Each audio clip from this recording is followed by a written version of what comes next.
Guys, want to get you a little training update of Murphy. We are working on the place command.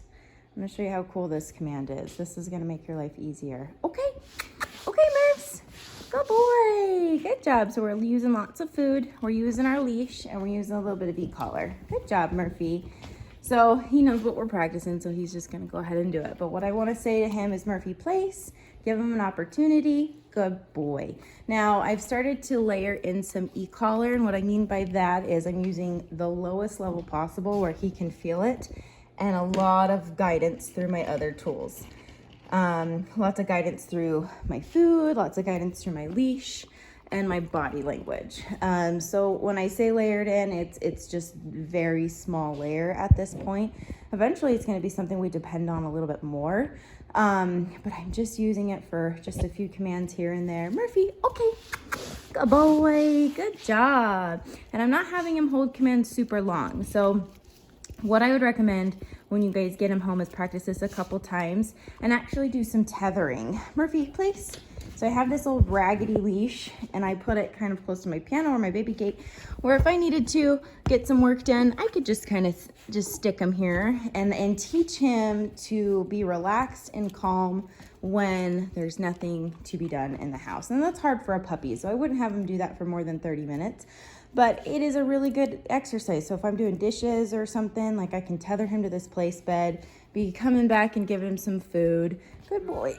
Good boy. Okay, Murphs. Okay. Good job. So with my stay commands is what this is a version of a stay, is I'm gonna say, Murphy, place. Work on distance, duration, and distraction. So right now in this exercise, I'm working more on duration and a tiny bit of distance. So I'm not going too far, just a little bit back, coming up and rewarding. If he gets off prematurely, I am going to the e-collar and pressing the button. Now I'm on a level 5, super low. This is the this is actually a mini educator remote, but he's on a micro, which is made for puppies and small dogs. So even though he's a puppy wolf and he's a small dog, we'll just keep him on this unit. And I can't feel this level, but he can, and that's all that counts. I can't feel it on this collar till about 30. You're sensitive, Murphs. It's okay. He doesn't need that much. We're not looking for a big dramatic reaction. We're just looking for a little like tickle, if you will. A little like, hey, there's a little bug right here. There's a little fly buzzing around my ear. And then we're layering it in with leash and body language. So if he gets off, let's see if I can show you. I haven't used it. This one's a harder one, opening the door. Murphs, no. Place. So I'm going to go to my leash. Sorry, it's hard with the camera. Murph's place, and guide him back on. So I phased in e-collar there. So I held it down the whole time he was out of position, picked up the leash to guide him back to show him what I wanted. Good job, Murphy. Then I come back in with food. So that's how I layer in the e-collar. Now with puppies, it's just a matter of time, consistency, just getting in those repetitions. Good job. I know you think we're going for a walk, but we're not. We're doing plays. Good job. Okay, Murphs.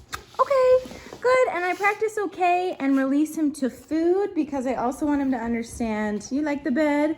I also want him to understand that there is an appropriate time for you to get up, but it's on my cue. And so I'm going to reward him at the end. That way there's no conflict with him getting out of the position, because sometimes when you correct him enough to not break the position, then there's confusion of when it is appropriate. So I'm just making sure that I'm guiding him, just like the stuff that we did in the beginning. Okay, Murphs. Guiding him, walking back as he's coming off the place bed, giving him food. Good job, buddy. Murphy, place. Good boy. He likes this bed, though. Good boy.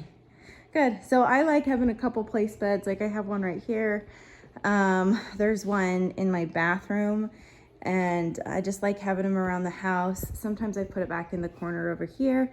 I like having it around different areas of the house because I can watch him. You know, he can follow me around. He can practice some structure where he's, you know, I don't mind him wandering around the backyard and hanging out, but I think that this is just really great to phase in throughout your workday, and also practice around big distractions, for example, kids or when people come to the door. So that's where this is going to get super beneficial. Good job, Murphs. You did it. Anyway, hopefully you guys aren't missing him too much.